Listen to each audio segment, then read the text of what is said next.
Howdy guys, NintendoCapriSun here, and welcome back to Metroid Dread. In the last episode, you may not have noticed, but at the very end of the episode, just before it cut off, this door opened over here. You'll see the lights kind of come on from bottom to top.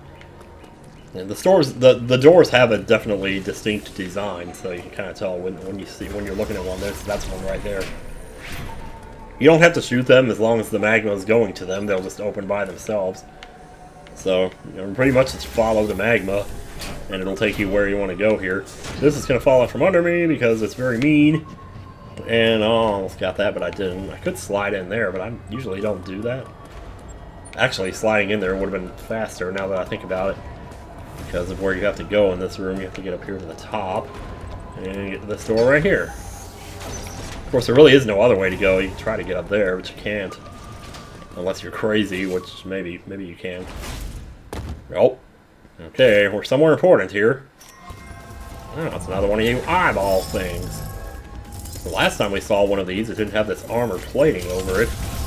And we were able to absorb the Omega Cannon from it to take out the Emmi. Are we going to be able to do that here? I don't know. Nope. This laser keeps hitting me. Need for it too, but... yeah, if you ever run out of missiles, you can always shoot the Ringos to get more of them. Otherwise, you can just hit it with charged shots. That works too. Yeah, the game will never put you in a situation where you just can't get out. Like, it won't soft lock you, put it that way. Boy, how much longer before crowd control gets a hold of this one? Like, there's already crowd control for something that yesterday I saw. And I was like, how can there be crowd control for that game? Like, don't you have to get permission or something to alter a game and then distribute it? I mean, I guess you're not really distributing it, but still. Like, you're altering it. That feels like you wouldn't be allowed to do that normally, but it's not that I think it's wrong or anything. Like, I don't object to what they're doing. I just wonder, like, if they can do that, why can't you do, like, a parody of a song? Oh, shit. I thought that was him over there. Anyway. So in this case, okay, I didn't explain this, and maybe I should have. But when we got the Omega Cannon this time, it came with a different feature. Last time we got it, all we could do was charge it up and hit this huge shot like that, like I just did there. But this time we had, like, there was like a stream. Well, it's actually called Omega Stream online. It says it in the pop-up. I skip those pop-ups all the time, so I kind of didn't really point it out. But yeah, so when you face an Emmi from now on, you actually have to use the stream to melt off his armor plating and then hit him with the charge shot. So, and that's what I was doing there. Spider magnet. So one of the ways that I remember which way to go in this game is that every time I get a power-up, I associate a certain direction to it. And in this case, the spider magnet is up and left. So when you get the spider magnet, you kind of just visualize what you're going to do with it, which in this case is grab onto walls. And the nearest walls that are available for you to use it on are up and left. Now, make sure you don't jump off of here, because I've missed this before. It seems really obvious now, but you could just walk right past it without even thinking. But yeah, so that's what we're going to be doing with this thing. And again, it's just like, this is another one of those things where there's two of something that I was talking about earlier. It's, you get the spider magnet, and then you go to the top left corner of a room and climb up the left side of it. And there's so many times where you have to do like the same thing twice like that. I'll be pointing out more of those as we see them, because there is definitely more than just one. So we're gonna jump in the door here. That's actually a weird little thing that happens sometimes in this game. When you grab something with a spider magnet, if it's like a small platform, it might move after you grab it. So you want to hang on to it until it's done moving, because otherwise, because the fact that the platform moving will probably unlock like access for you to get somewhere else. When you're about to fight a boss, the door will turn into this really nasty spider-looking thing. It's really cool. You can melee counter it, which I didn't know for the longest time. You can totally do that. And you probably want to do it because you're going to want that extra little bit of energy that it will drop because of you meleeing it. You can see it drops a lot of missiles there. And that's what'll happen. That's what happens when you melee stuff. That's what happens when you play Super Smash Melee too. Oh boy, here we go. Look out, Samus, we're going red. Wow. She gave me the first hit for free. Hell yeah, dude. that half a second cut to Samus's point of view there. Okay, so this is tricky. Like, I think the point of this boss was to, like, get you used to using the missile aiming. But unless you're doing it, like, really close up, it's kind of pointless. Because by the time the missile gets to him, he will have moved. So it's kind of weird like that. Anyway, you get past the first phase, it'll get all glowy like this, or the tail will. And then you get to do it again. Once again, you can use charge shots if you want. The tail is much better of a way to... Tail's a good way to go. I think the tail actually takes more damage than he does. Because I've had time... Yeah, like, look how fast that was. I mean, I know speedrunners do it a lot faster than that, but... Oh well. I ain't no speedrunner, not yet. I love this cutscene, like, Samus looks off to the right for no reason, and then it's like, nope, he's still where he just was. His tail's getting all bent. It's very nasty. When I used to play this, like, the first few times I fought this boss, I didn't know that you were supposed to slide under him there, even though the camera, like, trains right in on the path made by his thing. Okay, what I just did there, I melee countered an attack, and now it's in a cutscene. What'll happen is sometimes, a lot of bosses will have that, where you can, like, counter something that they do, and if you do it just right, it'll kind of trigger a cutscene where you can shoot missiles during the cutscene and get some extra damage on them for no effort whatsoever. Whoops. Out of missiles. Yeah, when you can't see them, I kind of feel like you might as well just shoot straight ahead and don't bother trying to aim. Most of the time you'll hit him anyway. Plus the sound it makes when you hit him is just so gratifying. It's just a big clunk. It's a big clunking sound. I don't know how else to describe that. Samus is just like, okay, I'm done with this dude. He's just like barely alive at this point. Poor thing. Boom! Yeah. I used to watch people fight this and be like, I'm never going to be able to do that. Like, this boss actually used to intimidate me. It really did. Because I thought in the old days that you had to get the melee counters to beat him. And I thought that Samus jumping through the circular tail there was like a cutscene triggered by one of those melee counters. Turns out it's not. That's the cutscene that plays when you beat him, but still. It's weird how you can see things a certain way based on your unusual experience or whatever. Okay, so we beat the boss. We got the Phantom Cloak, which is basically not invincibility, it's invisibility. So when you're in the Emmi rooms, if there's one coming after you or one's about to spot you, you do it. Also, these doors that close when you try to approach them, now you can walk into them. So hell yeah to that. So we're just gonna traipse on through here. We're gonna go through this one here. This will take us somewhere we were unable to access before. Little fleshy thing up there. Just jump up here. Going this way. Okay, this hall, if nothing else, is very memorable. The background is just so cool. It's like sucking up the magma heat to power something, maybe. That's what it looks like. I don't really know. Okay, so if you see a door where there's like a red glow, like heat coming off of it, you don't want to go in there because it's like a hot area, and, well, if you play a Metroid game, you know what that means. If you don't know what that means, well, Samus can't survive in super hot areas like that, so stay out of them, for the love of God. Just gonna grab this up here, and grab this right here.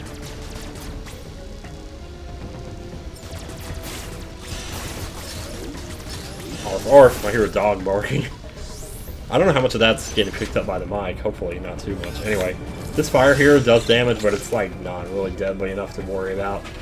I just go straight for the elevator. And now, we're taking our first step into a larger world.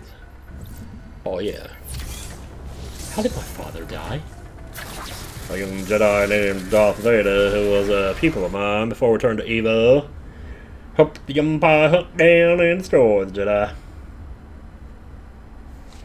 These elevator scenes are actually pretty long, so I think normally what I'm going to do is just cut these out.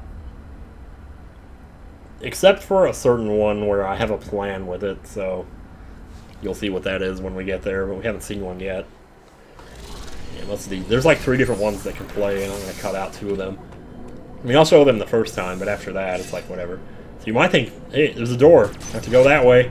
But if you go this way, you'll find that there's like nothing you can do here. Now, you can come in here and explore a little bit. There's a superheated door right there, so you can't do that. Superheated door here, and you can't do much about that either. I guess if you were sequence breaking, maybe you could go this way and get somewhere faster. Anyway, what you actually have to do is go left here. Through the wall, which is really crazy. I should have probably gone right. Oh, look at that. I still went right. Cool. I've never done that before. Like when you're falling down the left or right side of that tall room. Usually I go left by mistake, and I want to go right because it helps me to skip that second thing in there. But PBR appears to be powered by thermal energy. Magma is pumped from the planet's interior and routed from there. I have located the central routing system for the magma. It is here in Capricorn. Samus, your current suit cannot protect you as you explore Capricorn. The extreme heat of the lava is too much for it. Under no circumstances should you enter high temperature areas. I know the shuttle somewhere above here. Use it to find a path forward. There is one other thing to discuss. It is your new Phantom Cloak ability. The Phantom Cloak prevents the Emmi from detecting you. Thus far, your only option was to run. Now, bypassing them is also an option. Use this to reach your objective. Note that using the Phantom Cloak severely decreases your mobility, and direct contact with an Emmi will still result in capture. It is up to you whether to hold your position. Just be aware of your surroundings. The Phantom Cloak is useless. Once an Emmi sees you, you will need to evade capture until it gives up pursuit. The Phantom Cloak can remain active after your aim has been depleted. It will consume your life energy instead. Consider it a desperate measure. Remember, it cannot drain your energy down to nothing. Judicious use of this technique will improve your probability of survival. Yep, okay, so a number of things there about the Phantom Cloak. Number one is it decreases your mobility drastically, which is kind of part of the reason I don't use it very often. If you don't see me using it, and maybe I should be, that's kind of why I'm not crazy about it, to be honest. I'm also not crazy about pressing the joystick buttons down, the C3 buttons as they sometimes call them, but oh wow, I can't believe that didn't hit me there. He almost always does. Anyway, we got another reroute magma machine here, so we're just going to do this. The other thing is that if you leave the Phantom Cloak on for too long, you see in the top left corner there's like a yellow stripe and it's going down. It goes down faster if I move like this while I'm using it. If I hold still while I'm using it, it goes down really slow. But if it gets down to 0, it'll start using up your life energy, and it goes down fast. So definitely don't let it get to that point if you can help it. So as you can see, we rerouted the magma, and now this door won't open, because the magma's not going to it anymore. Boo-hoo, so I guess we gotta find another way out. Haha, yep. That's right. Oh, this commentary is trash, I love it. Anyway, just wanted to refill my energy there. Got some more flesh-eating, fleshy posts, but some dental plosives. You know. Okay. So this is one of the rare cases where, rare cases I say, where the magma might not necessarily tell you the right thing here, because you see it going up here, but actually you need to go down here. And it opens this door over here, so yeah, that's a little bit misleading, but whatever. I'll grab this before it goes, yeah, I was gonna say.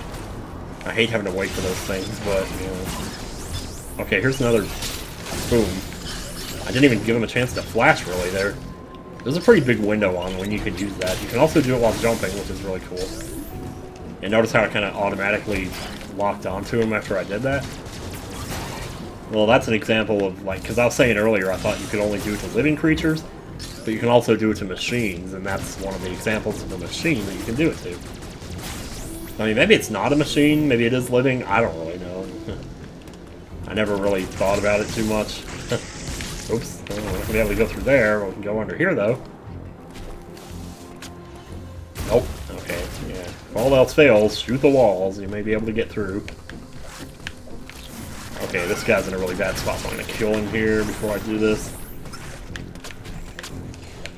Yeah, there we go. That was actually pretty nice, pretty smooth, pretty clean, as they say. I almost skipped the cutscene there. Oh my god, the green Emmi. Oh, I hate the green one. So here's the other thing about this. The Emmi zones, like, they suck enough as it is.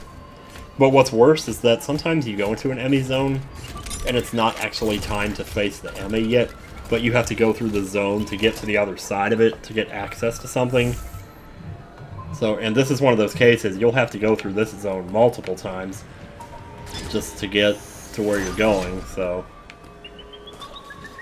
You get pretty confusing, I gotta tell you. Whoops, went the wrong way there. So hit the door down here, hit that right there. And we're just about out, I think. So we want to get magma to that door that we just walked past over there, but... So this is one of the cases where you might want to follow the magma pipe that's not running to get to where the switch is to change it so that it is. But after this, as you can see, the pipe is going the other way, so we're going to have to turn around here. So yeah, this is why I say that like it's easy to get lost in this game, because if you don't know like, exactly what you're supposed to do, it can be a little confusing. So, oh boy, yeah, see, this is another problem. This guy always seems to be in the wrong place at the wrong time. We're going to have to... And this is where, like, if I had used the Phantom Cloak, I probably could have done whatever. You can just, like, jump over them, though. Just get to that door before he spots us again. There we go. Because notice the door turns like that right there. When the doors are locked, that's what they'll look like. So if an Emmi traps you inside, you know, there's not going to be much you can do without that. Other than to just wait for him to not see you, or not be spotting you, and that kind of thing. Oh! I'm going to open that up over there as well. Because if I ever come back to like 100% this file, I want to have those open. It doesn't really matter that much though, I guess. You can do it now, you can do it later, it's the same difference. It's just you never know if you're going to come up on one of those from the other side and you need to have opened it already to get through. I don't know how many of those are in this game. It's funny, as many times as I've played it, I feel like I still don't really know the world that well. Wow, did I just melee both of those? Jeez, man, Samus. You're on amphetamines. Okay, 2 doors. Which one do you take? Actually, the top one. Okay, now this. Okay, the first time I played this game, I know I mentioned this in the stream, but I'll tell you now. The first time I played this game, I got lost for literally 6 or 7 hours, which was across the space of like 2 days. And this is why. Because of this wall right here. You can't go through this wall, but when you grab it from the other side, it goes down. You can see like there's a place to grab it with the spider magnet on the other side. Well, that's what you're supposed to do. Get to the other side and grab it so that it goes down. And then when you come back in this room, you can actually walk through this. So, but the funny thing is, like, even after it moves, it still looks like there's a wall there. And so that really messed me up my first time. Okay, so that's actually how you get to it, but we can't, for some reason, do that right now, and I don't remember why, but, whatever. So now we're in this room. We have the other magma tube, which wasn't flowing earlier, but now it is. So we're following that one now over to this door, and that opens that one. So, yeah, but if this is a little bit confusing, yeah, don't feel bad. Oops, I always go in this room by mistake. So this is another example of something where there's like 2 of it. 2 of something. Oh man, you just came out of nowhere, didn't you? I'll shoot through the walls here. Let's see, do I want to go... yeah, I do want to go left here. Oh. These Emmi rooms are so confusing. Once you've done it enough times, you get a feel for what to do or where to go, but still. Sometimes you still screw up and go the wrong way, and I still do. Even after 10 or 15 runs. I like this room. This room is pretty memorable. Like, you're going to say, I know this room is here. And if you look at it on the map, it actually looks like... kind of like what it is. I wish there was a way you could... Like, I wish there was a power-up in the game that added more details to the map so you could make out what rooms were what, just by certain, like, landmarks and things. Because I think that would be so cool if you could do that. And then again, I suppose you could always draw a map, you know.